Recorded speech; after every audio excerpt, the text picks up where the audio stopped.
राधे राधे मित्रों, क्या आपने कभी सोचा है कि नवरात्रि सिर्फ देवी की पूजा ही क्यों नहीं बल्कि हमारे जीवन और शरीर को बदलने का साधन भी है। क्यों साल में 2 बार यह पर्व हमें उपवास और साधना का संदेश देता है। और क्या सच में नवरात्रि सिर्फ धार्मिक नहीं बल्कि वैज्ञानिक रूप से भी जरूरी है। रुक कर चलिए जानते हैं नवरात्रि का रहस्य, महत्व और हमारे जीवन में इसका गहरा योगदान। धार्मिक महत्व क्या है, चलिए जानते हैं। नवरात्रि में माँ दुर्गा के 9 रूपों की पूजा की जाती है। हर दिन देवी का एक रूप हमें जीवन का नया संदेश देता है। माँ शैलपुत्री से संयम, माँ ब्रह्मचारिणी से तपस्या, माँ चंद्रघंटा से शांति और माँ कात्यायनी से वीरता। यह केवल पूजा नहीं बल्कि हमारे जीवन के हर पहलू को संतुलित करने की साधना है। सोचिए, अगर हम अपने जीवन में इन 9 गुणों को उतार लें तो क्या कोई बाधा हमें रोक सकती है। चलिए जानते हैं सनातन धर्म में क्या योगदान है। नवरात्रि ने समाज में सामूहिक भक्ति की परंपरा दी। गरबा, डांडिया, रामलीला ये सब केवल उत्सव नहीं बल्कि सामाजिक एकता का प्रतीक है।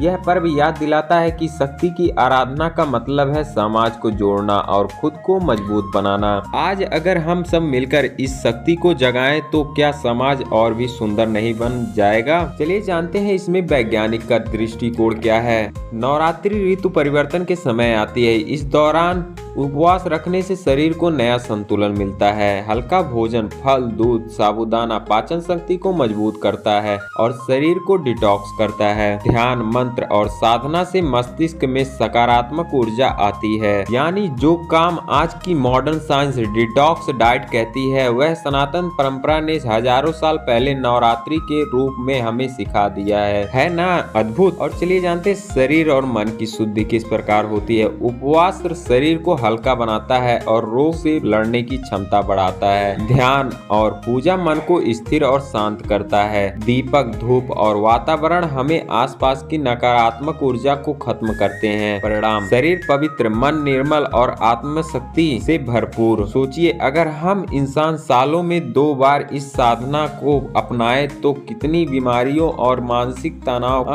खुद ब खुद दूर हो जाएंगे। निष्कर्ष, चलिए जानते हैं निष्कर्ष इससे क्या निकलता है। नवरात्रि हमें याद दिलाती है कि असली विजय तब होती है जब हमें अपने भीतर के रावण, अहंकार, क्रोध और लोभ और आलस्य पर जीत हासिल करें। यही आत्मशुद्धि है, यही शक्ति साधना है। तो मित्रों, अगली बार जब आप नवरात्रि मनाएं तो इसे सिर्फ परंपरा ना समझें, इसे अपने शरीर को शुद्ध करने का विज्ञान और आत्मा को शक्तिशाली बनाने की साधना माने। अगर आपको यह ज्ञान अमृत जैसा लगा तो इसे दूर तक जरूर पहुंचाइए, क्योंकि माँ दुर्गा की शक्ति बांटने से बढ़ती है। वीडियो पसंद आई तो लाइक करिए और चैनल पे नया है तो चैनल को फटाफट सब्सक्राइब करिए और अपने मित्रों और दोस्तों के पास जरूर शेयर करें।